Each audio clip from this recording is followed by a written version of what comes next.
Tapi kalau saya pakai syaddah dalam bahasa Arab dan Allah, kalau saya mengatakan, la'adrubannaka, saya pasti akan memukul. Ini Allah memakai kalimat ini. Fala nuwalliyannaka, menunjukkan cintanya Allah kepada Rasulullah, segala keinginan Rasulullah itu dipenuhi. Fala nuwalliyannaka qiblatan tardaha, saya akan merubah kiblat sebagaimana yang kamu inginkan. Fawalli wajhaka syatrul masjidil haram, maka palinglah kiblat kepada siapa? Ke Masjidil Haram, artinya ke Ka'bah. Wa haitsu ma kuntum fawallu wujuhakum syatrah, dan di mana kalian berada waktu sholat, palingkan muka Anda atau wajah Anda ke Masjidil Haram atau ke Ka'bah. Pertama, suatu kejadian yang terjadi di bulan Sya'ban itu perubahan kiblat, suatu hal yang umum terjadi di bulan Sya'ban ini. Yang kedua, yang berbeda dengan kita, diangkatnya amalan-amalan kita dan lain itu di bulan Sya'ban. Istilahnya kalau orang bekerja di suatu perusahaan, waktu tutup buku itu di akhir tahun, ini di bulan Sya'ban. Salah satu keistimewaan bulan Sya'ban adalah diangkatnya amalan-amalan manusia pada bulan ini dengan proposal, yang mana hadis ini diriwayatkan oleh Usama bin Zaid. Beliau berkata, saya berkata, ya Rasulullah, saya tidak pernah melihat Anda berpuasa dalam suatu bulan lebih dari bulan yang seperti puasa di bulan Sya'ban ini. Rasulullah puasa menulis, Rasulullah puasa bulan yang lain dari bulan, tapi kalau bulan Sya'ban puasa. Sehingga Usama bin Zaid ini, sahabat ini bertanya, maka beliau bersabda, itulah bulan yang manusia lalai di antara darinya antara Rajab dan Ramadan, antara Rajab bulan yang agung dan Ramadan bulan yang sangat agung. Ini Sya'ban ini banyak yang ramai, dan saya menyukai amalan saya ini diangkat ke langit Rasulullah sedangkan saya dalam keadaan berpuasa. Dalilnya kita berpuasa cukup kuat. Yang ketiga, dari keutamaan bulan Sya'ban ini, Rasulullah pernah ditanya oleh salah seorang sahabat, adakah puasa yang paling utama setelah Ramadan? Rasulullah bersabda, puasa bulan Sya'ban karena terdekat keagungan bulan Ramadan. Berarti bulan Sya'ban ini sangat istimewa setelah bulan Ramadan. Yang ketiga atau yang keempat, ini yang perlu kita harapkan. Kita semua selalu membaca bersolawat kepada Rasulullah. Dasarnya apa? Dasarnya ayat Allah SWT merintahkan kepada kami semuanya.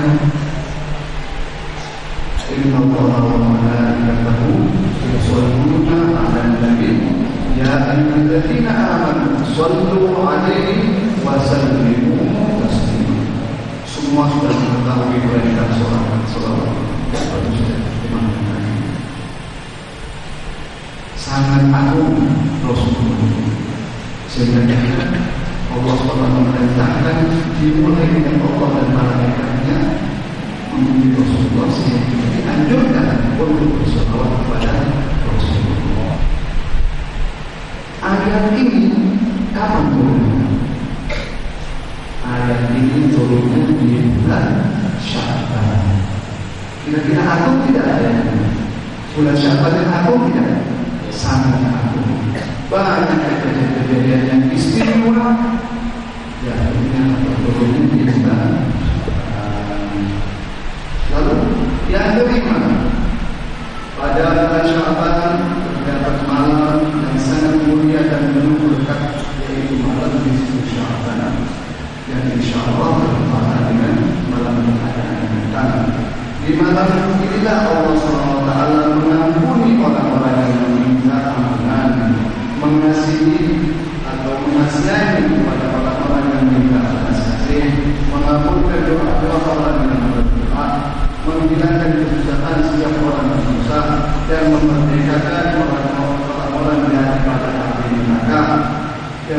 ada bagian rezeki dan amalan-amalan manusia itu di nisfu Sya'ban. Berarti nisfu Sya'ban ini terutama di pertengahan nisfu Sya'ban ini sangat-sangat mulia sekali. Sehingga Rasulullah SAW mengatakan untuk kita memperhatikan malam nisfu Sya'ban, dan begitulah kita dianjurkan untuk memperhatikan bobot berkah kita beramal soleh pada malam itu, yang mana hadis ini diriwayatkan oleh Sayyidina Ali radhiyallahu anhu. Beliau mengatakan Rasulullah sallallahu alaihi wasallam bersabda, jika kita malam nisfu Sya'ban, maka bersolatlah di malam harinya dan berpuasalah di siang harinya, karena sesungguhnya Allah Subhanahu wa taala menurunkan rahmat-Nya pada malam itu sebagai dunia dan semuanya. Jadi dari kata yang mulai terbenamnya matahari artinya sebelum maghrib, lalu dia berfirman, adakah orang yang Allah SWT pada malam itu Allah menyebutkan apa? Adakah orang yang meminta ampun, maka Allah akan ampun. Adakah orang yang meminta rezeki, maka akan akan rezeki. Adakah orang yang tertimpa musibah, maka akan aku selamatkan dia dari musibah. Adakah yang begini atau begitu atau menyebutkan permintaan, maka permintaan pada saat ini. Hadis ini yang diriwayatkan oleh Sayyidina Ali oleh terdapat hadis itu oleh sebab itu ma'asyiral muslimin, kebiasaan yang berlaku di masyarakat, kebiasaan yang berlaku di kita sebagai umat Islam, yaitu membaca surat Yasin 3 kali. Benar? Membaca surat Yasin 3 kali dengan bagaimana tujuan? Yang pertama dengan tujuan memperoleh umur panjang dan diberi pertolongan dapat selalu taat kepada Allah. Yang kedua bertujuan mendapat perlindungan dari segala macam bahaya dan memperoleh kekuasaan rezeki. Dan yang ketiga memperoleh husnul khatimah dan maut. Ini juga diterangkan di dalam ayat terutama kita yang ditulis oleh Fadilatul Ulama Syekh Muhammad bin Ali. Beliau mengatakan dan banyak ulama-ulama mengatakan masalah ini tidak ada satupun ulama atau manusia yang melarang masalah ini. Mereka bersepakat bahwa masalah-masalah yang diterangkan tadi sudah merupakan jadi hari ini perlu kita amalkan. Kita jangan menghilangkan kesempatan, insya Allah dalam beberapa hari ini kita akan berjumpa dengan kita, berjumpa dengan Imam dan susah. Oleh sebab itu kita mengharap semuanya jangan ada yang keluar dari rumah, jangan ada yang keluar dari masjid. Kalau bisa membaca Yasin 3 kali di masjid, boleh. Kalau tidak membaca Yasin 3 kali dan di rumah dengan anak istri, saudara, adik dan keluarganya, yang penting antara maghrib sampai isya itu kita hilangkan untuk beribadah kepada Allah sebagaimana yang tertulis dengan kesemuanya ini, dan kita dapat bulannya karena dari daripada nisfu Sya'ban dan peraturan bulan Sya'ban ini sudah membuat dan semua ulama sudah menyepakati. Jadi kita tidak usah resah kalau ada ini atau begitu, kita dengan waktu untuk kita beribadah. Barakallahu sedikit yang bisa saya katakan. Wabillahi taufiq wal hidayah. Wassalamualaikum warahmatullahi wabarakatuh. Waalaikumsalam.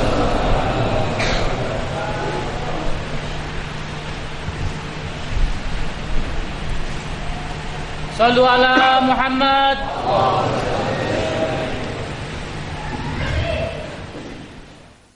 Assalamualaikum warahmatullahi wabarakatuh. Alhamdulillah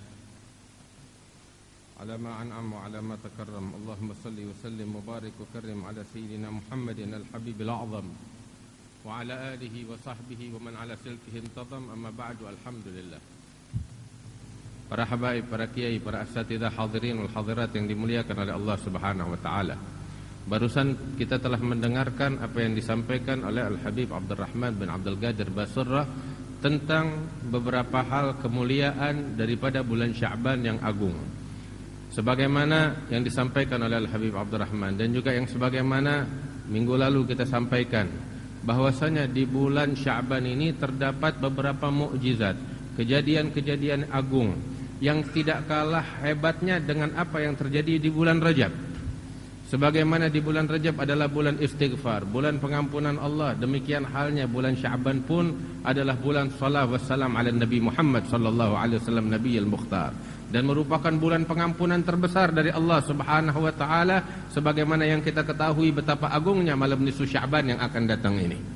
Dan juga sebagaimana di bulan Rajab ada yang namanya peristiwa Isra wal Mi'raj yang diabadikan oleh Allah Subhanahu wa taala di dalam Al-Qur'an. Subhanalladzi asra bi'abdihi lailan minal masjidil harami ilal masjidil aqsa alladzi barakna haulahu linuriyahu min ayatina innahu huwas samiul basir. Diabadikan peristiwa Isra wal Mi'raj sebagaimana terjadi di bulan suci Rajab. Di bulan Sya'ban pun terjadi peristiwa yang agung sebagaimana yang barusan disebutkan oleh Al-Habib Abdurrahman, perpindahan kiblat. Dahulu Nabi Muhammad SAW dari sejak di Mekah hingga beberapa bulan, sekitar 16 hingga 17 bulan, di dalam riwayat 18, di dalam riwayat 19 bulan, menghadap ke Baitul Maqdis. Dan seperti yang saya jelaskan di dalam minggu yang lalu, bahwasanya posisi Ka'bah saat Nabi Muhammad SAW di Mekah, Ka'bah ada di selatan, sedangkan Baitul Maqdis adanya di utara. Saat Nabi Muhammad SAW di Mekah, beliau sholat di bagian selatan Ka'bah, sehingga menghadap Ka'bah dan Baitul Maqdis. Namun ketika hijrah ke Madinah, posisi Madinah di tengah-tengah antara Baitul Maqdis dengan Ka'bah. Mau nggak mau ketika beliau harus menghadap ke Baitul Maqdis, harus membelakangi Ka'bah. Tidak seperti di Mekah, dapat menghadap kepada Ka'bah dan Baitul Maqdis. Di Madinah enggak, harus membelakangi Ka'bah. Maka saat itu beliau dengan rindunya berharap kepada Allah Subhanahu wa taala. Siang malam beliau selalu mengangkat wajahnya ke arah langit dengan penuh harapan kepada Allah, hingga pandangan tersebut disebutkan oleh Allah, "Qad nara tagalluba wajhik." Allah, itu wajahnya Nabi Muhammad sallallahu alaihi wasallam. Beliau memandang ke arah langit. Betapa besar kecintaan Allah untuk Nabi Muhammad sallallahu alaihi wasallam. Bisa aja Allah langsung bilang sama Nabi Muhammad sallallahu alaihi wasallam, "Ya Muhammad, udah ngadep ke Ka'bah, selesai urusan." Tapi enggak. Allah pengen manjain Nabi Muhammad sallallahu alaihi wasallam. Sehingga Allah sebutkan wajahnya Rasulullah sallallahu alaihi wasallam. Wajah yang penuh harapan, yang selalu memandang ke langit. Qad nara tagalluba wajhika fis sama. Dimulai dengan itu, kami telah melihat wajahmu ya Muhammad yang selalu melatap ke langit dengan penuh harapan. Maka telah kami ijabah keinginan dan harapanmu ya Muhammad, maka hadapkan wajahmu ke arah Ka'batullah, Ka'bahnya Allah Subhanahu wa taala. Kejadian tersebut terjadinya di bulan Sya'ban. Sebagaimana di bulan Sya'ban pun terjadi peristiwa yang gak kalah hebatnya dengan Isra wal Mi'raj. Sama-sama mukjizat besar. Sebagaimana Isra wal Mi'raj adalah mukjizat besar dari Allah untuk Nabi Muhammad SAW yang diabadikan di dalam Al-Quran. Demikian pula di bulan Sya'ban terjadi suatu peristiwa mukjizat yang agung, yaitu mukjizat dibelahnya bulan oleh Allah untuk Nabi Muhammad SAW. Al-Mufassirun, para mufassirun menyatakan bahwasanya bulan dibelah untuk Nabi Muhammad SAW terjadinya pada bulan Sya'ban, saat Nabi Muhammad SAW di Makkah. Sebagaimana kita jelaskan dalam minggu yang lalu atau Senin yang lalu, bahwasanya ketika orang-orang kafir membangkang terhadap Nabi Muhammad SAW, ingin bukti kalau dia dipilih oleh Allah sebagai utusan, hingga diperlihatkan bukti tersebut oleh Nabi Muhammad SAW, Allah menunjukkan itu bulan terbelah menjadi dua. diperlihatkan oleh Allah Subhanahu wa taala, namun kalau hati udah distempel oleh Allah, enggak ada gunanya itu mukjizat bagi orang-orang yang distempel hatinya oleh Allah Subhanahu wa taala. Sehingga Allah nyatakan di dalam Al-Qur'an, iqtarabatis sa'atu wansyaqqal qamar. Telah dekat kedatangan hari kiamat dan bulan telah terbelah. Mereka menyaksikan itu. Ketika mereka menyaksikan, memang hati udah ditutup oleh Allah, udah distempel oleh Allah. Emang ini manusia diciptakan oleh Allah saat itu untuk api neraka. Hingga mereka ketika melihat mukjizat agung tersebut seperti Isra wal Mi'raj. Mereka melihat kekuasaan Allah, tapi mereka mengatakan enggak mungkin Muhammad bisa melakukan itu. Saat dibelahnya bulan, mereka katakan enggak mungkin terjadi demikian. Ini Muhammad telah menyihir kita. Namun hati memang udah ditutup oleh Allah Subhanahu wa taala. Dan kejadian agung tersebut terjadinya pada bulan Sya'ban. Kalau memang bulan tersebut dibelah oleh Allah untuk Nabi Muhammad SAW pada saat bulan purnama, maka terjadinya tepat pada malam nisfu Sya'ban. Karena itu malam nisfu Sya'ban adalah malam yang agung, malam peristiwa besar. Dan demikian pula malam nisfu Sya'ban adalah malam pengampunan Allah Subhanahu wa taala. Hadirin yang dimuliakan oleh Allah Subhanahu wa taala, tadi kita dengar dari Habib Abdurrahman, sebagaimana dalam minggu yang lalu juga kita sebutkan beberapa dalil-dalil tentang perkumpulan malam nisfu Sya'ban ketika kita membaca surat Yasin 3 kali, berdoa kepada Allah Subhanahu wa taala, berharap agar Allah ampuni dosa kita, dipanjangkan usia kita, diberikan rezeki yang berkah oleh Allah untuk kita, dijaga dari bala dan ditutup usia kita dengan husnul khatimah. Itu semuanya ada dalilnya dari hadis-hadis Nabi Muhammad sallallahu alaihi wasallam. Dan kita sudah nyatakan bahwasanya hadis-hadis yang diriwayatkan tentang kemuliaan malam nisfu Sya'ban sangat banyak sekali. Di antaranya ada beberapa hadis sahih yang diriwayatkan oleh Ibnu Hibban dan Ibnu Majah. Sebagaimana juga di sana ada hadis-hadis yang hasan. Dan bagaimana juga ada beberapa banyak hadis-hadis yang dhaif, yang mana kesemua itu cukup untuk menjadi dasar bahwasanya malam nisfu Sya'ban merupakan malam yang agung yang dianjurkan kita semua untuk memakmurkan dan menghidupkannya sebagaimana yang diajarkan oleh Nabi Muhammad sallallahu alaihi wasallam. Dan juga pembacaan Yasin dengan niat yang semacam itu sebagaimana kita dapati dari guru kami Al-Allamah Sultanul Ulama Al-Habib Salim bin Abdullah bin Umar Asy-Syatiri. Apa hukumnya kita baca Yasin dengan niat tertentu, atau kita kadang ketika tutup majelis kita berdoa dengan membaca suratul Fatihah? Apa dalilnya dari hadis? Banyak di dalam hadis sahih sebagaimana kita nyatakan bahwasanya Rasulullah sallallahu alaihi wasallam menceritakan tentang beberapa umat yang terdahulu ketika mereka berjalan 3 orang dan terperangkap di dalam goa. Masuk ke goa saat itu hujan, tiba-tiba longsor menutup goa tersebut. Sehingga mereka semuanya sepakat, ayo kita berdoa kepada Allah dengan berkat amal ibadah yang paling bagus yang pernah kita lakukan, agar Allah menyelamatkan kita dari musibah yang menimpa mereka ini. Mereka berdoa masing-masing menyebutkan amal ibadah yang mereka banggakan, dan mereka memohon kepada Allah dengan berkat amal ibadah yang ikhlas tersebut agar Allah selamatkan mereka, dan diijabah oleh Allah Subhanahu wa taala. Nah, surat Yasin yang kita baca atau surat Fatihah yang kita baca, ya itu merupakan amal ibadah. Maka itu kita baca, dan setelah itu kita memohon kepada Allah dengan berkat amal ibadah ini. Surat Yasin yang kita baca atau surat Al-Fatihah yang kita baca, kita minta kepada Allah agar Allah panjangkan umur kita, atau Allah berikan rezeki yang berkah bakal kita, Allah angkat bala dari kita, dan Allah tutup usia kita dalam husnul khatimah. Dan ini ada di dalam hadis Nabi Muhammad sallallahu alaihi wasallam. Demikian juga doa yang kita baca pada malam nisfu Sya'ban, Allahumma ya dzal manni wa la yumannu alaih, dan lain sebagainya dan seterusnya. Itu diriwayatkan oleh Al-Imam Ibnu Abi Dunya wal Imam Ibnu Abi Syaibah fi Musannafih, bahwasanya doa tersebut apabila dibaca oleh seseorang, maka insyaallah hidupnya selalu makmur dan bahagia berkat doa yang dia baca, yang diajarkan oleh Nabi Muhammad sallallahu alaihi wasallam. Intinya, apa yang diajarkan oleh para ulama kita tentang amalan-amalan daripada malam nisfu Sya'ban terdapat ada dasarnya dari Al-Qur'an, dari hadis-hadisnya Nabi besar Muhammad sallallahu alaihi wasallam. Hadirin yang dimuliakan oleh Allah Subhanahu wa taala, ini semua sudah kita bahas dalam pertemuan kita yang lalu. Ada pembahasan penting yang harus kita ingatkan di malam hari ini. Malam nisfu Sya'ban insyaallah ini malam Jumat. Dan malam Jumat ini sebagaimana saya katakan dalam minggu yang lalu InsyaAllah akan diadakan acara yang tadi saya katakan, pembacaan Yasin dan lain sebagainya di beberapa tempat, di masjid-masjid, di musola-musola. Alhamdulillah makmur negeri kita dengan hal yang semacam ini. Sebagaimana juga beberapa teman-teman ingin berkumpul sama-sama, saya arahkan ke Kuitang. Majelis Ta'lim Al-Habib Ali bin Abdurrahman Al-Habsyi pada malam Jumat juga mengadakan acara malam nisfu Sya'ban. Sebagaimana juga di tempat Habib Muhsin juga. Naam. Di tempat Habib Muhsin sebagaimana malam Jumat seperti biasa, mereka berkumpul membaca Yasin, berzikir kepada Allah malam nisfu Sya'ban. Dan juga bagi kaum laki-laki yang punya kesempatan untuk menghadiri haul daripada Imam Al-Qutub Al-Arif Billah Al-Habib Ahmad bin Abdullah bin Talib Al-Attas di Pekalongan hari Kamis pagi, dan malam Jumatnya acara nisfu Sya'ban, hari Jumatnya di Tegal haul daripada Imam Al-Qutub Al-Habib Muhammad bin Tahir Al-Haddad. Hendaknya dia hadir kalau punya kemampuan. Nah, mudah-mudahan kita dapat keberkahan dari Allah Subhanahu wa taala. Nah, biar kita tahu malam nisfu Sya'ban malam berkah, malam pengampunan Allah yang terbesar.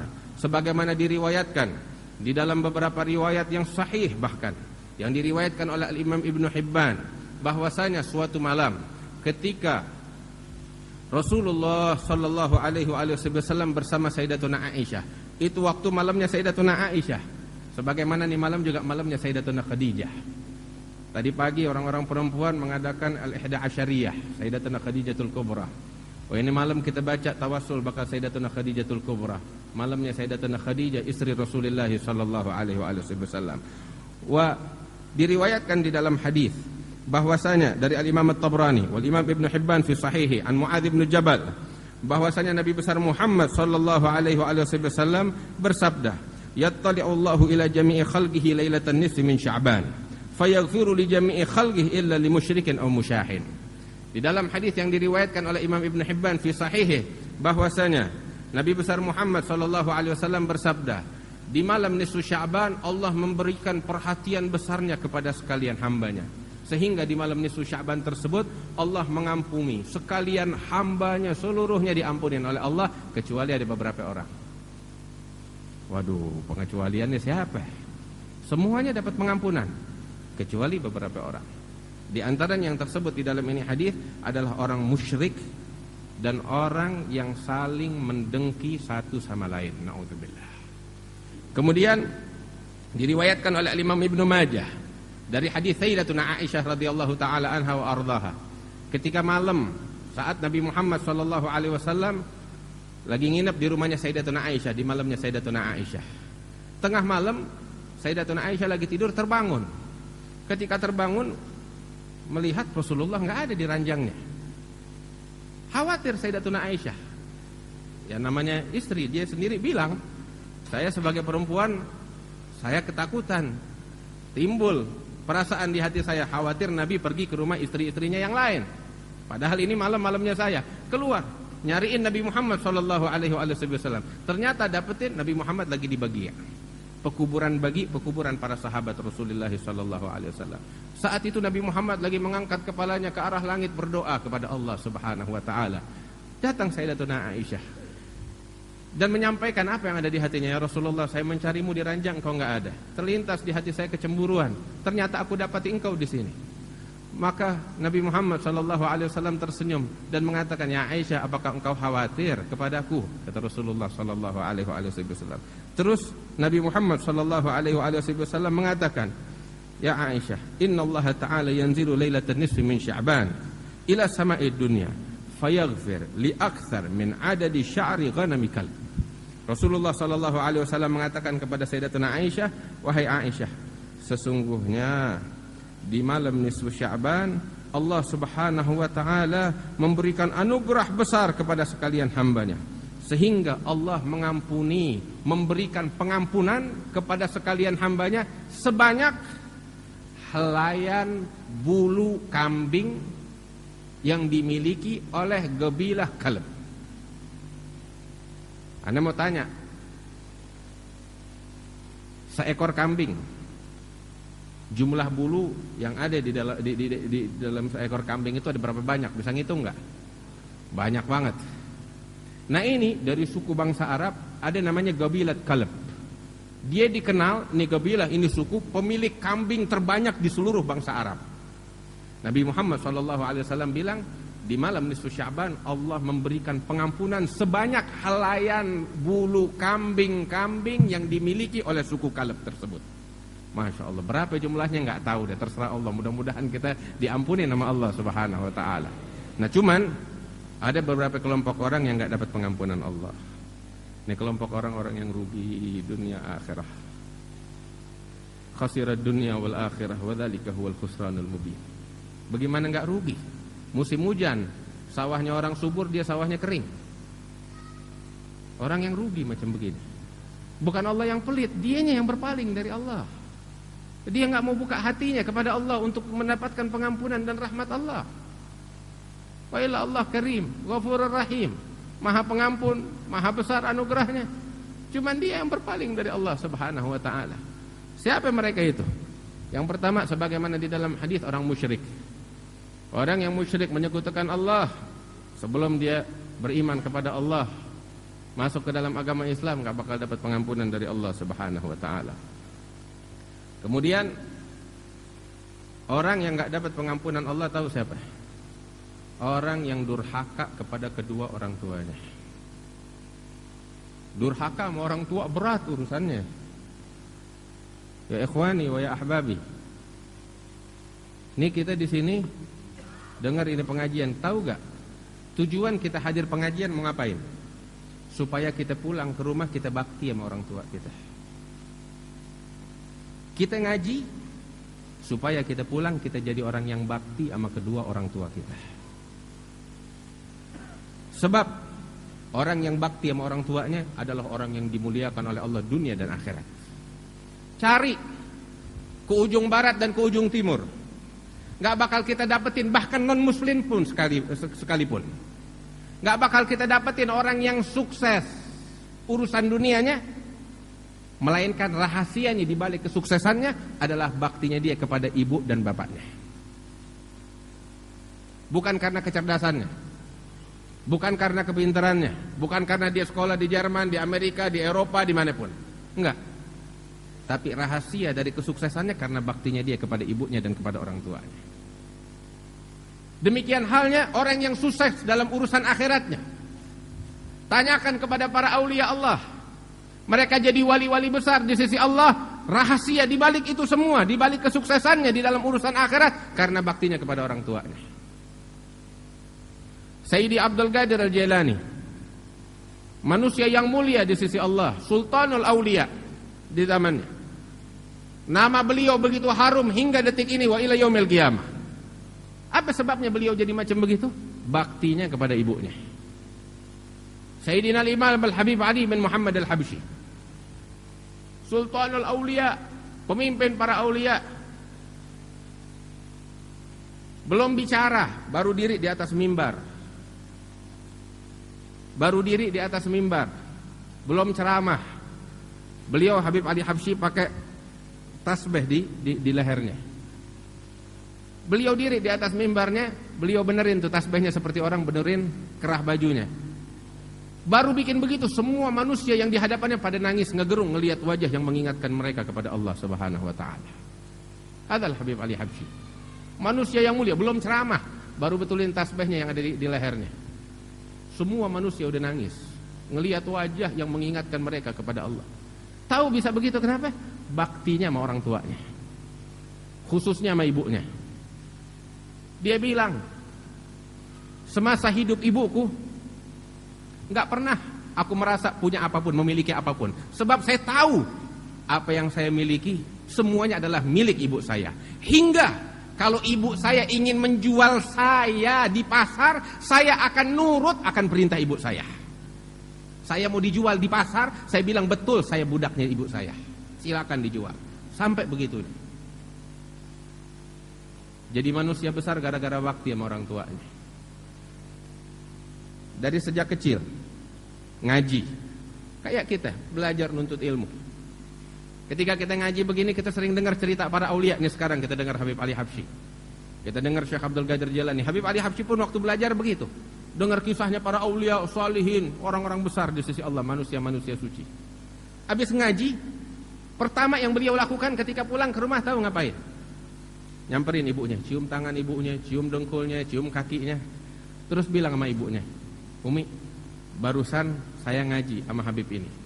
Itu Habib cerita sama saya tentang sejarah para aulia. Di antaranya Habib ini begini sejarahnya, begini kemuliaannya, begini kesungguhannya dalam mencari ridhonya Allah. Terus dia cerita Habib yang lain lagi, cerita syekh yang lain lagi, cerita wali yang lain lagi. Diceritain semuanya. Setelah itu dia bilang sama ibunya, Umi, sekarang Umi angkat tangan. Doanya ibu bakal anak seperti doanya Nabi bakal umatnya. Diijabah sama Allah. Nah Umi minta sama Allah sekarang, ya Rabb, Ali Habsyi jadikan seperti itu orang-orang yang tadi disebutkan. Ibunya angkat tangan minta, ya Rabb, ini anakku Ali Habsyi jadikan seperti Habib ini, jadikan jadi seperti Habib ini, jadi wali yang kayak begini. Habib Ali Habsyi mengaminkan. Selesai gitu, besok dia ngaji lagi, dengar tentang cerita yang lain, pulang balik lagi ke ibunya, minta didoain kayak begitu. Tiap hari. Makanya kemuliaan seluruh para aulia ada di dalam diri Habib Ali Habsyi. Berkat apa? Bakti sama orang tuanya. Sampai satu kali di akhir umurnya ibunya Al-Habib Ali Habsyi, yaitu Al-Hababah Alawiyah binti Husain Al-Hadi.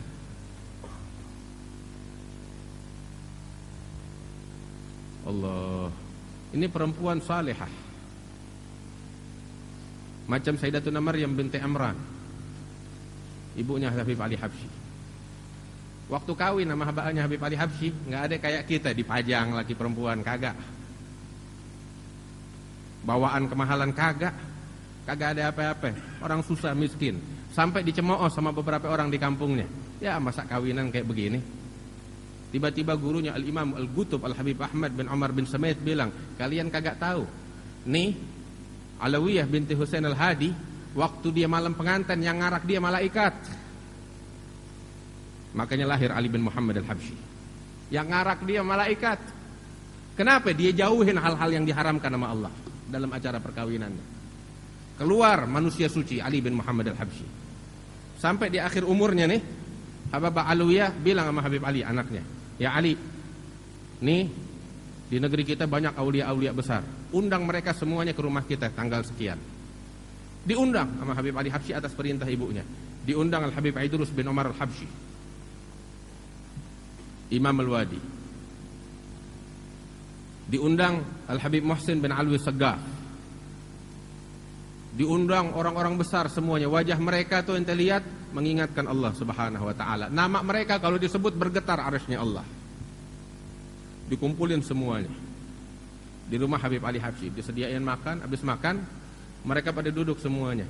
Dari belakang hijab ibunya Habib Ali Habsyi bilang kepada mereka, para habaib, saya undang kalian kemari, kata ibunya Habib Ali Habsyi. Saya punya tujuan. Apa tujuannya? Ya Idrus bin Umar, ya Muhsin bin Alwi Saggaf, ya fulan dipanggil satu-satu. Saya undang kalian ke rumah saya saat ini supaya kalian jadi saksi di hadapan Allah di hari kiamat. Saksi apa? Saksi, saya persaksikan kepada kalian bahwasanya saya Alawiyah binti Husain Al-Hadi, saya ridha kepada anak saya Ali bin Muhammad Al-Habsyi. Kalian para aulia Allah jadi saksi di hadapan Allah hari kiamat kalau saya ibunya Ali Habsyi ridha kepadanya. Dia nggak pernah nyakitin saya, dia selalu manjain saya. Wallahi, ini keberuntungan dunia akhirat.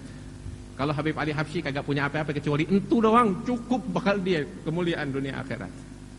Apa artinya harta? Apa artinya jabatan kalau orang nggak dapetin ridha dari orang tuanya? Apa arti kemuliaan kalau orang nggak dapetin ridha dari orang tuanya? Bakti sama orang tua. Bakti sama orang tua. Makanya orang yang enggak bakti sama orang tua enggak dapat pengampunan Allah. Sejahat apapun seseorang, tapi kalau dia punya nih modal, cukup bakal dia dunia akhirat. Al-Imam Al-Ghazali di dalam Ihya mengutip suatu hadis. Man asbaha murdiyan li wa muskhitan li walidayhi fa ana anhu sakhit. Wa man asbaha sakhitan li muskhitan li wa murdiyan li abawai fa ana anhu rad. Al-Imam Al-Ghazali di dalam Ihya-nya mengatakan, mengutip suatu hadis, Allah Subhanahu wa taala dalam hadis qudsi berfirman, barang siapa yang melanggar perintahku, membuat aku murka, tapi dia membuat kedua orang tuanya ridha dan bahagia, maka aku pun ridha kepada hamba tersebut. Dan barang siapa dia beribadah, berusaha mencari ridhaku, tapi dia bikin orang tuanya sakit hati, maka aku pun murka kepada orang tersebut. Ridha Allah fi ridhal walidain. Ridhonya Allah nggak usah ente cari kemana-mana. Cari di orang tuanya kita. Di situ tempat ridhonya Allah. Sejahat apapun seseorang, kalau punya nih modal, cukup bakal dia dunia akhirat. Al-Habib Saleh bin Muhsin Al-Hamid, Habib Saleh Tanggul, manusia mulia, dia selalu bilang kepada setiap penceramah, selalu mengingatkan, ente kalau mau ceramah, ya, sebut masalah sholat 5 waktu. Dan sebut masalah bakti sama kedua orang tua. Itu penting, sebab orang kalau udah punya nih 2, untung dunia akhirat, mau apa lagi? Sorga di depan matanya dia. Sampai katanya itu, kalau ada orang ceramah di depan Habib Saleh Tanggul panjang lebar, tapi nggak sebut masalah sholat, nggak sebut masalah bakti sama orang tua, Habib Saleh Tanggul diri nurunin dia yang ceramah, nyebutin tentang perkara sholat dan perkara birrul walidain. Itu zamannya Habib Saleh. Kalau dia lihat zaman kita sekarang, ya Allah, sakit hati dia. Dari awal ceramah sampai akhir ceramah isinya cuma politik. La ada agama, wala ada hadis Rasulullah zaman sekarang. Ada pesannya mereka para aulia. Salat, bakti sama orang tua. Kita kalau mau dapetin pengampunan Allah malam nisfu Sya'ban, bakti sama orang tua kita, bakti sama orang tua kita. Habib, orang tua saya udah meninggal. Kebaktian kepada kedua orang tua enggak terbatas ketika mereka hidup aja. Setelah mereka wafat pun kita bisa bakti sama orang tua kita. Kita diajari sama Rasulullah demikian. Bagaimana cara baktinya? Ziarah ke makam mereka. Minimal, bakal orang yang malas, setiap Jumat sekali dia berziarah ke makam orang tuanya. Kemudian membacakan Fatihah untuk orang tuanya, doa dan tahlil bakal orang tuanya. Itu bentuk bakti kita kepada kedua orang tua kita. Kemudian juga kita bersedekah dan kita niatkan pahalanya untuk kedua orang tua kita. Itu adalah bagian dari bakti seseorang kepada orang tua yang sudah meninggal.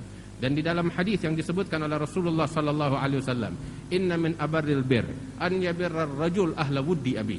Di antara bentuk kebaktian yang terbaik yang dilakukan oleh seorang anak kepada kedua orang tuanya adalah menyambung silaturahmi kawan-kawan, sahabat-sahabat daripada orang tuanya itu yang sudah meninggal. Orang tuanya waktu masih hidup punya teman banyak. Meninggal dunia orang tuanya. Bentuk kebaikan terbaik, bentuk kebaktian teragung adalah nih sang anak nyambung lagi tuh sama teman-teman abahnya.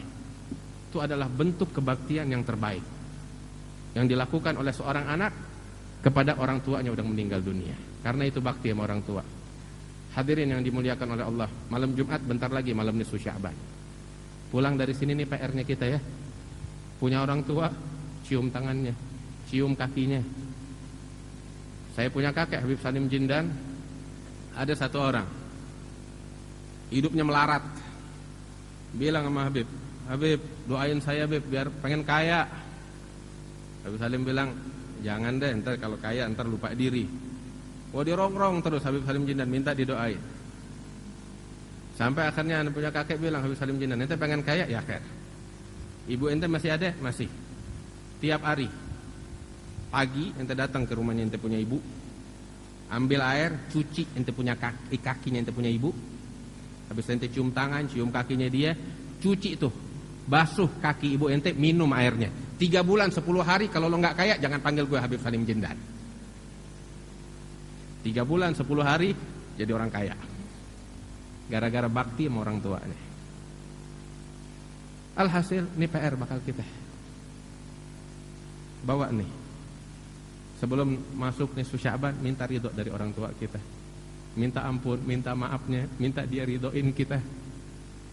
Manjain orang tua kita. Kadang maaf-maaf beberapa orang lebih manjain pacarnya daripada orang tuanya. Lebih manjain bininya daripada orang tuanya. Lebih hormat sama ibunya orang lain daripada ibunya dia sendiri. Jangan jalanin ini. Wallahi, ente bawa nih modal atu aja, jangan bawa apa-apa lagi kecuali ini, cukup bakal ente dunia akhirat. Ya, itu satu. Kemudian yang kedua juga, sambung tali silaturahmi kita. Sebab orang yang enggak dapat pengampunan di malam nisfu Sya'ban, salah satunya adalah yang putus silaturahmi dengan keluarganya. Jangan kita putus.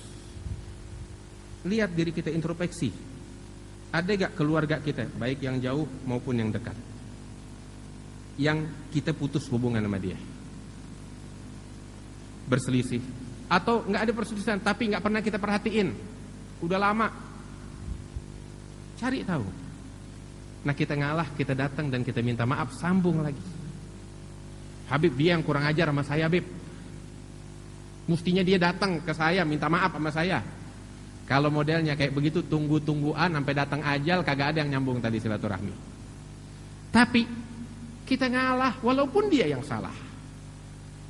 Walaupun dia yang salah kita ngalah. Nggak ada tuh sejarahnya orang ngalah dia kalah, nggak ada. Karena dia menang, dia mengalah. Nabi Muhammad SAW menyatakan di dalam hadisnya, laisal wasil bil mukafi walakinnal wasil man idza guti'at rahimuhu wa salaha. Penyambung tali silaturahmi sejati tahu siapa? Bukan keluarga kita baik sama kita terus kita baik juga sama dia. Kita baik cuma sama orang yang baik sama kita. Itu bukan begitu yang Nabi mau. Macam begitu ibaratnya jual beli. Lo baik, gue juga baik. Lo jahat, gue lebih jahat dari lo. Orang sekarang kan gitu modelnya. Itu bukan begitu yang Nabi mau. Tapi ajaran Rasulullah SAW, keluarga kita jahat sama kita baik sama dia. Kita yang rendah, kita yang minta maaf, kita yang mengalah. Itulah penyambung tali silaturahmi sejati. Berkat orang macam begini turun rahmat dari Allah. Berkat orang macam begini diangkat bala yang akan menimpa umat manusia oleh Allah Subhanahu wa taala. Sebab apa? Sebaliknya, orang yang mutusin tali silaturahmi dia benalu di tengah-tengah manusia. Kenapa? Rasulullah sallallahu alaihi wasallam bersabda di dalam hadisnya, "Inna rahmah la tanzil ala qaum fihim qati'." Rahmat Allah enggak turun kepada sekelompok manusia, di situ ada satu orang aja yang mutusin tali silaturahmi. Sekelompok orang baik semua, cuman ada satu aja mutusin tali silaturahmi, rahmat Allah enggak turun di situ.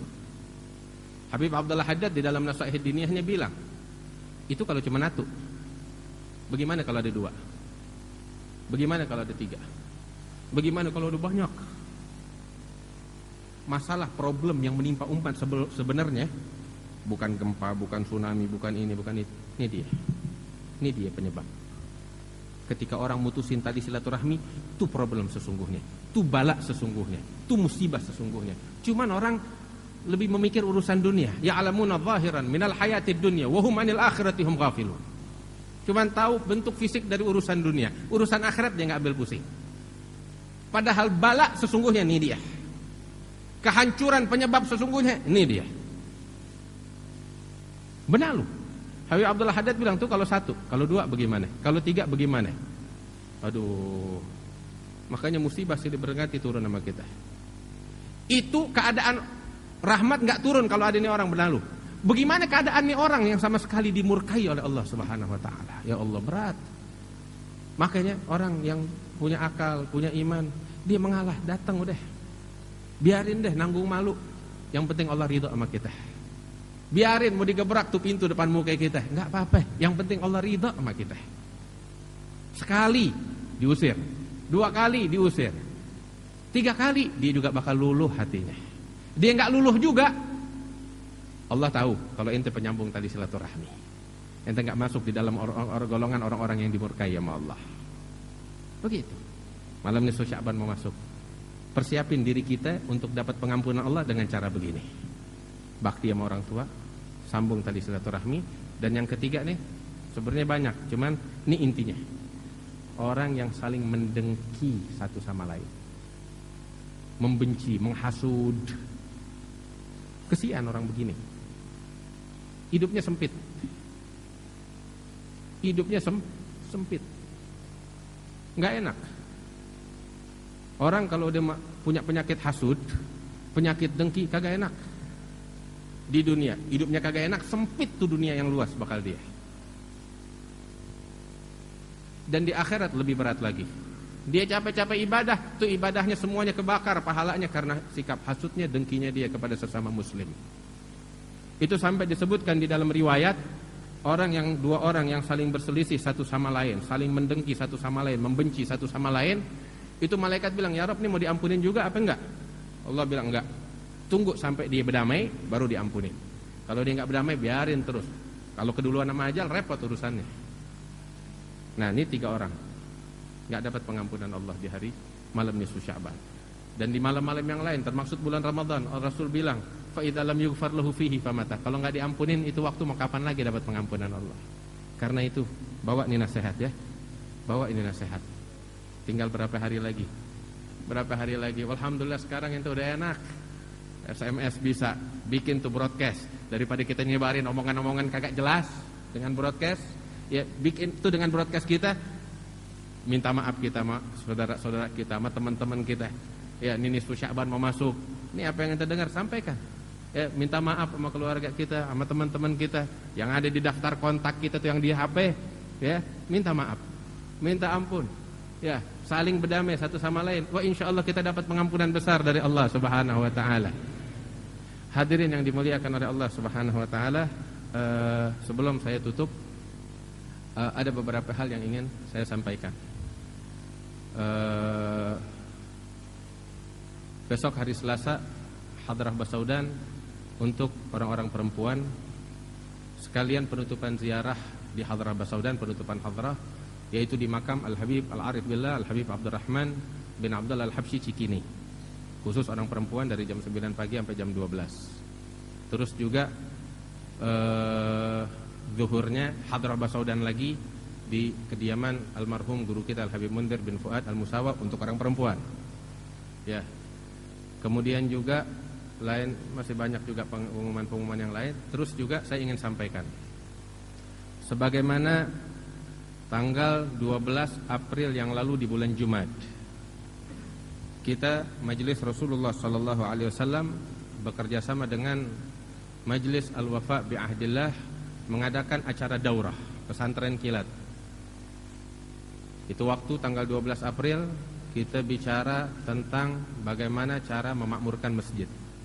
Wa insyaallah sebagaimana permintaan dari teman-teman setelah menghadiri daurah tersebut, pesantren kilat meminta agar tetap diadakan lagi 2 bulan sekali atau beberapa waktu sekali. Wah, kali ini insyaallah kita adakan 1 minggu sebelum masuknya Ramadan, yaitu tanggal 21 Juni, hari Sabtu malam, hari Sabtu pagi, dari jam 10.30 sampai maghrib seharian di makam Al-Imam Al-Arif Billah Al-Habib Abdurrahman bin Abdullah Al-Habsyi Cikini.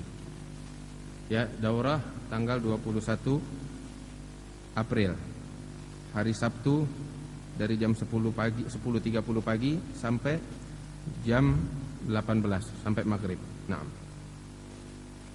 yang kita bahas di situ adalah fikih, tentang pembahasan fikih zakat fitrah sesuai dengan mazhab Al-Imam Syafi'i. Sebab bulan Ramadan selain puasa, kita juga bakal nunain zakat fitrah. Sebagaimana kita wajib nunain zakat fitrah, kita juga wajib belajar cara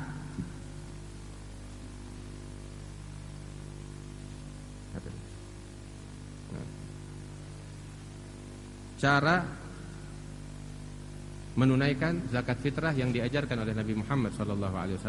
Wa insyaallah itu akan dibahas dalam acara pesantren kilat kita yang akan diadakan tanggal 21 Juni dari jam 10.30 hingga maghrib. Yang ingin hadir, dia boleh daftar, bisa langsung mengakses di web Majelis Rasulullah SAW. Pendaftarannya langsung dari situ. Begitu juga kitabnya bisa di-download dari situ. Udah siap semuanya. Baik, kemudian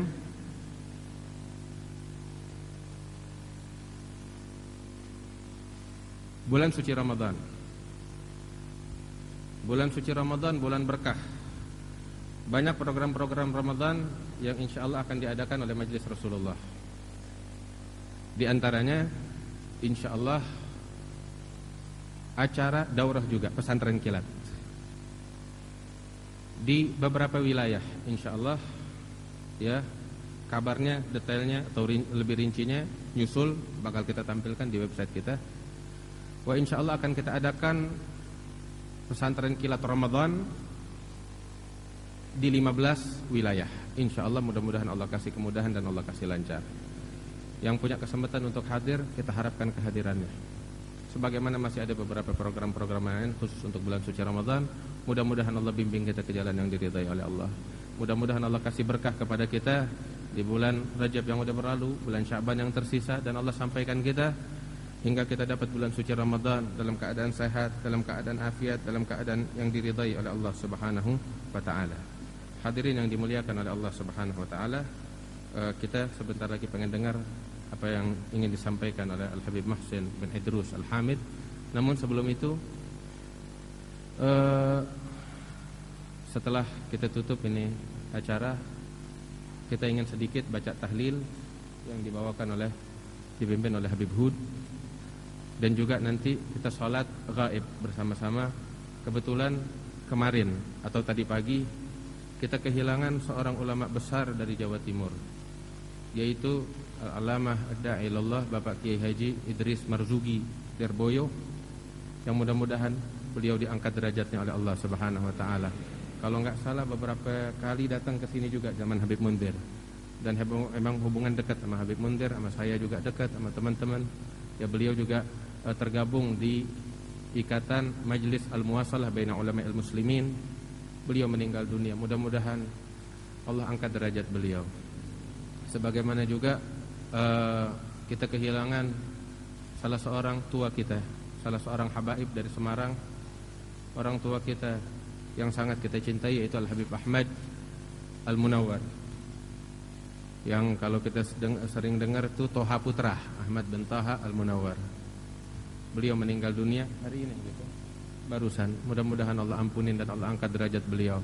Sebagaimana juga beberapa waktu yang lalu berceramah di tempat ini Al-Habib Abdul Bari bin Salim bin Abdurrahman bin Semaid. Ayah beliau meninggal dunia beberapa hari yang lalu. InsyaAllah kita akan bacakan tahlil sama-sama nanti sekalian sholat gaib juga. Juga beberapa waktu lalu ada jamaah kita meninggal dunia kecelakaan di daerah Tambun kalau nggak salah, Pak. Narogong sana. Ya, saya dengar kecelakaan. Terus juga itu waktu saya dengar juga seorang ustadz yang saat itu lagi keluar pengen ngajar, datang ajalnya. Fisabilillah. Mudah-mudahan Allah angkat derajatnya, Allah ampunin dosa-dosanya, dan kita sekalian diberikan husnul khatimah oleh Allah Subhanahu wa taala.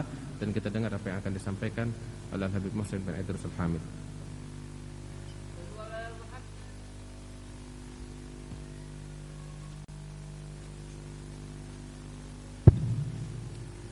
Bismillahirrahmanirrahim.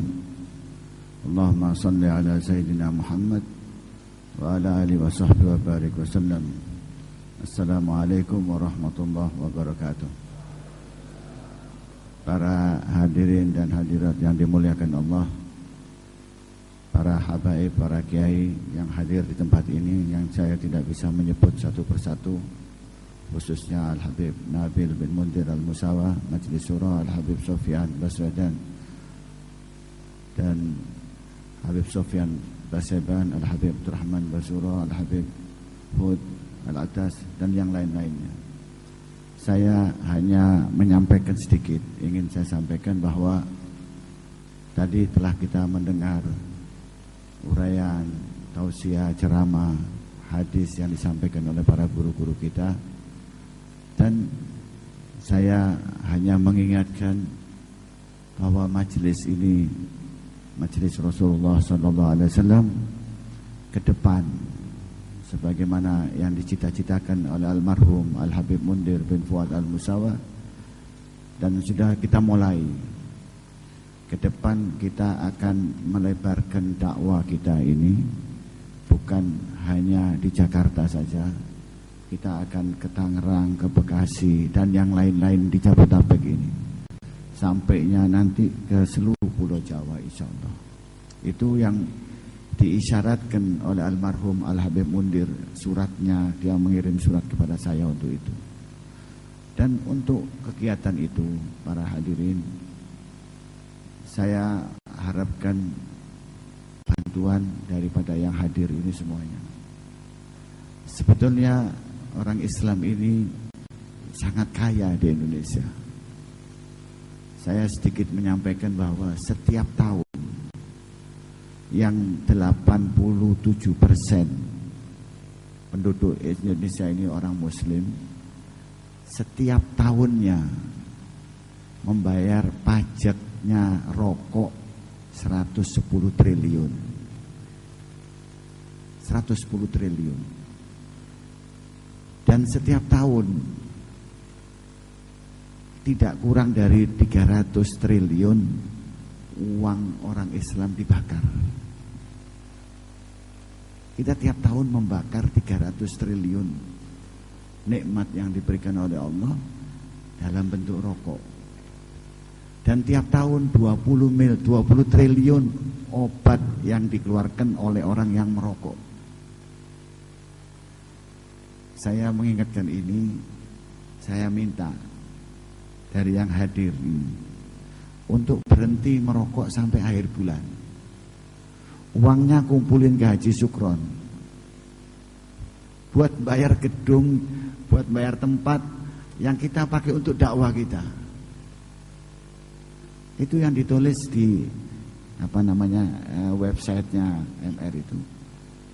Kita paling tidak butuh setahun untuk tempat 200 juta rupiah. Gak ada artinya. Kalau 1000 orang berhenti merokok selama 1 bulan, satu pak rokoknya cuma 7.000 atau 8.000 atau 10.000,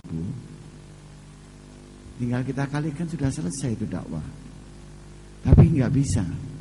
Orang kita ini setahun saya menghitung tidak kurang dari 2 juta uang seperti kita bakar masjid. Kita nggak sadar, kita tiap tahun bakar masjid kurang lebih 2 juta. Dan nggak cukup itu. Kita serahkan uang kita kepada orang yang akan membangun gereja-gereja dan kegiatan yang melawan kita sendiri. Kita yang dibayar. Jangan menyalahkan mereka. Jadi saya mengingatkan ini. Mudah-mudahan Allah memudahkan nama ini. Dan yang kedua, Rupiah orang yang berdakwah membantu dakwah itu dilipat gandakan 1 juta kali. Tadi disampaikan Birrul Walidain itu begitu cintanya Allah kepada para orang tua kita. Kalau kita kasih sesuatu kepada orang tua kita itu 100.000 kali.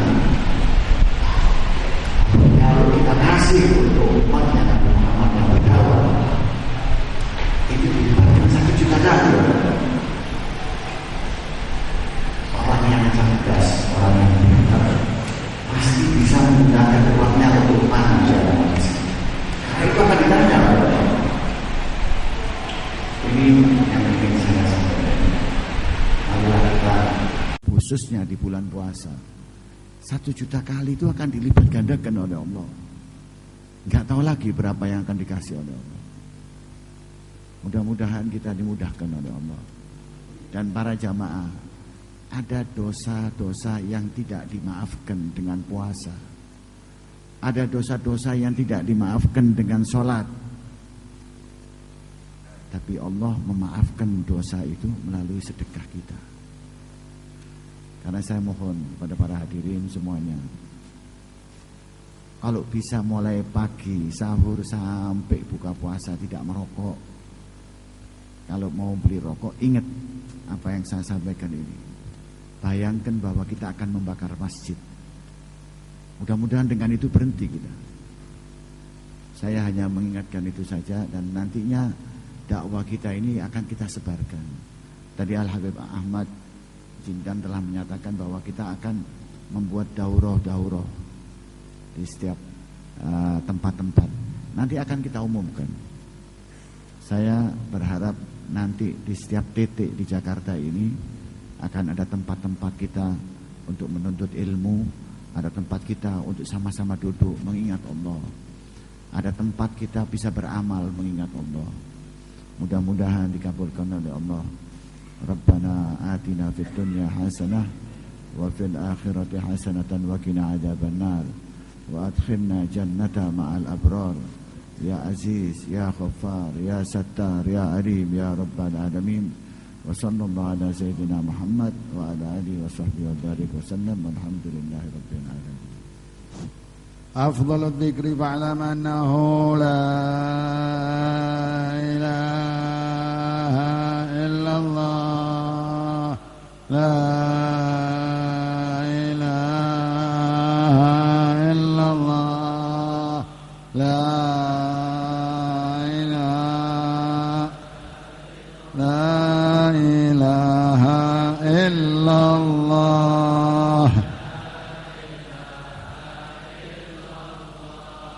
لا إله إلا الله لا إله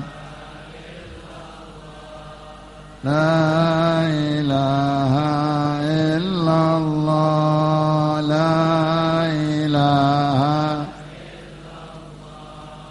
لا إله إلا الله لا إله إلا الله لا إله لا إله إلا الله لا إله لا إله إلا الله لا إله لا إله إلا الله لا إله إلا الله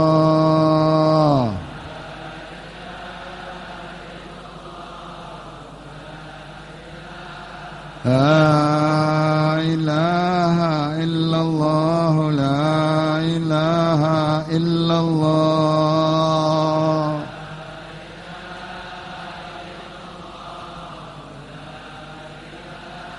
لا إله إلا الله محمد رسول الله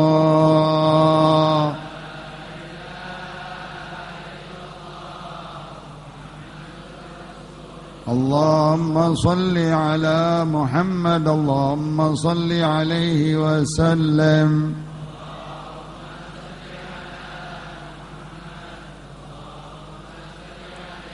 اللهم صل على محمد اللهم صل عليه وسلم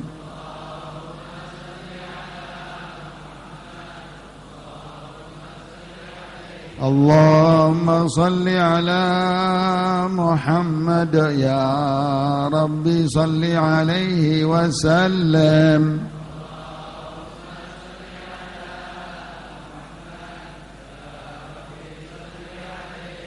سبحان الله وبحمده سبحان وبحمده سبحان الله وبحمده سبحان الله سبحان الله وبحمده سبحان وبحمده سبحان الله وبحمده سبحان سبحان الله وبحمده سبحان الله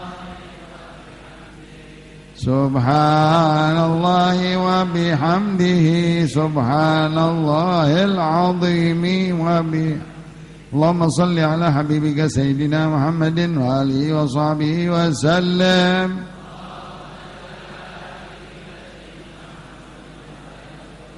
اللهم صل على حبيبك سيدنا محمد وآله وصحبه وسلم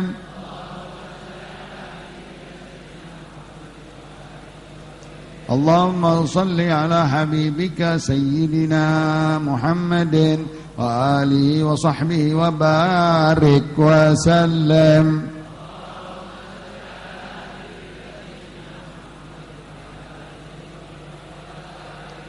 الفاتحة وآية الكرسي وثلاث من قل هو الله أحد والمعوذتين إلى أرواح من جمعناها ونبي سبايب خصوصا الكي هاجي إدريس مرزوقي لربويو الحي سالم بن عبد الرحمن بن سميد أحمد بن طه المنور محمد مولانا أثابكم الله الفاتحة أعوذ بالله من الشيطان الرجيم بسم الله الرحمن الرحيم الحمد لله رب العالمين الرحمن الرحيم مالك يوم الدين إياك نعبد وإياك نستعين اهدنا الصراط المستقيم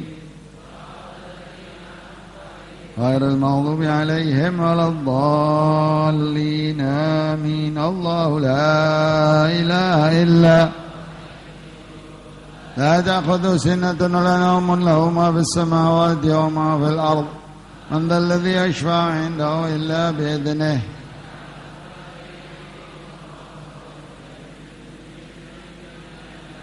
وسع كرسيه السماوات والأرض ولا يؤوده حفظهما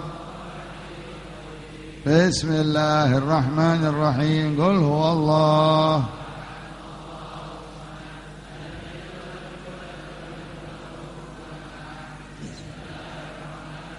قل هو الله أحد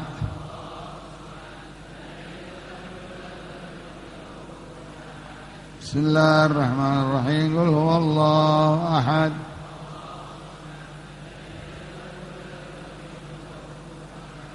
بسم الله الرحمن الرحيم قل أعوذ برب الفلق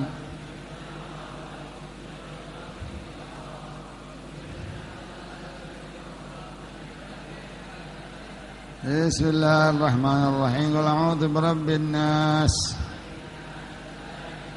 شر الوسواس الخناس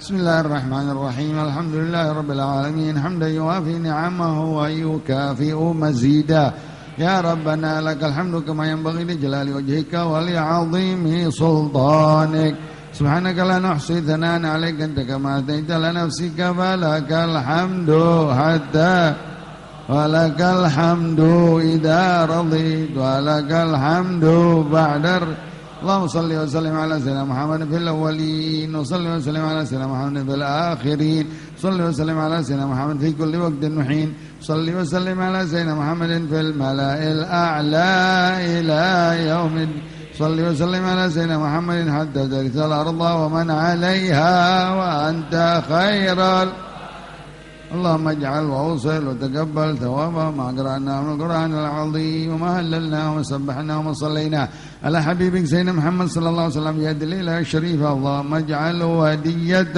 منا واصلة ورحمة منك نازلة وبركة شاملة وصدقة متقبلة نقدم هدايا إلى رسول شفيعنا رسول الله سيدنا محمد بن عبد الله ثم إلى أرواح آبائي وأخواني من الأنبياء والمرسلين ولكل منهم والصحابة أجمعين وأزواج الطاهرات أمهات المؤمنين سيدنا المهاجر الله أحمد بن عيسى سيدنا الصادق الأعظم الفقيه المقدم محمد بن علي بعلوي سيدنا عبد الرحمن بن محمد السقاف سيدنا بكر السكران قطب الملا سيدنا عبد الله بن نكر عيدروس سيدنا فقر الوجود شيخ بكر بن سالم عقيل بن سالم قطب الأنفال حمر بن الرحمن العطر شيخ ورد الرشاد وهذا العباد حبيب عبد الله بن الحداد ثم أصولهم وفروعهم الحبيب محمد بن سالم بن حفيظه الحبيب فؤاد بن عبد الرحمن المساوى الحبيب منذر بن فؤاد المساوى ثم إلى الحبيب سالم محمد بن جندان حبيب عدروس الحامد ثم إلى الكياي هاجي إدريس مرزوقي لربويو حبيب سالم بن عبد الرحمن بن صميد الحبيب أحمد بن طه المنور أخينا محمد مولانا وأصولهم ووالدينا وأمهاتنا ومشايخنا ومعلمينا وذي الحقوق علينا أجمعين ولجميع والمسلمات والمؤمنين أوصل اللهم ثواب ذلك منا إليهم واجعل نورا يسعى ويتلألأ بين يديهم اللهم اجعله فكاكا لهم من النار وعتقا لهم من النار حجابا لهم من النار وسترا لهم من النار اللهم وارفع به درجاتهم وضاعف في حسناتهم وأجزل بعطياتهم وتجاوز عن سيئاتهم وانقلهم من ضيق اللحود إلى جنات الخلود واجعلهم مع المقربين الشهود اللهم يا كريم أدخل في قبورهم وقلوبهم الروح والريحان والفسحة والرضوان والبشارة والأمان بجوارك في رفيع الجنان إنك كريم منان فضل سبحان ربك رب العزة عما يصفون وسلام على المرسلين والحمد لله رب بنية الشفاء للمرضى شيخ زهري. الفاتحة.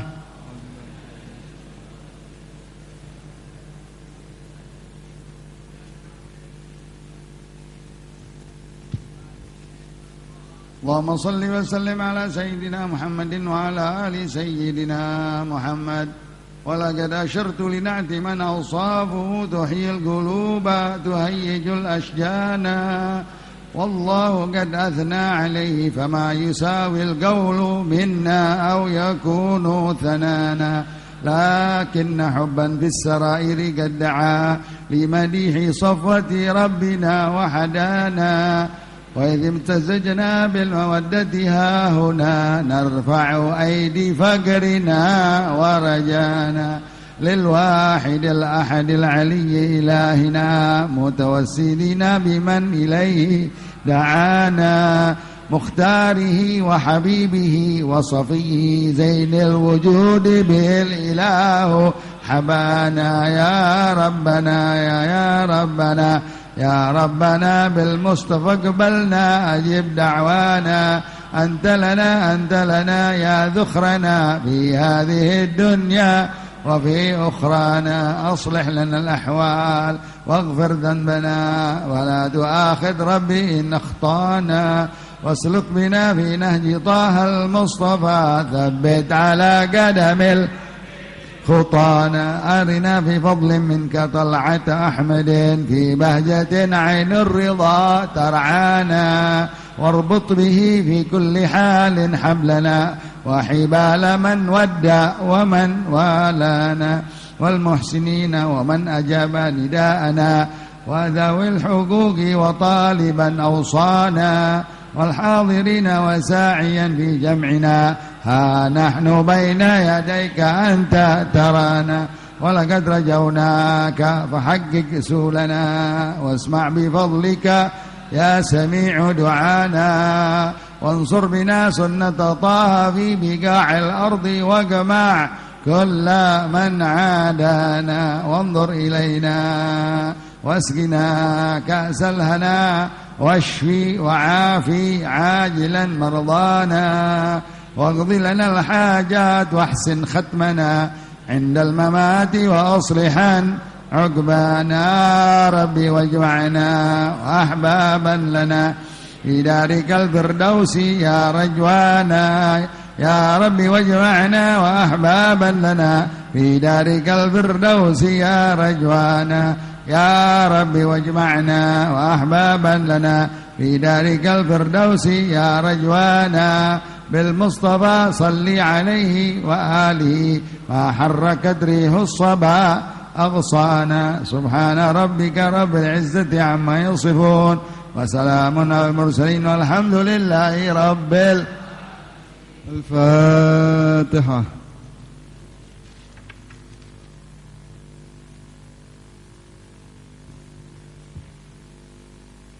ربنا تقبل منا إنك أنت السميع العليم وتب علينا إنك أنت التواب الرحيم واغفر واستغفر إنك على صلى الله وسلم على محمد النبي الأمي وعلى آله وصحبه وسلم والحمد لله رب العالمين.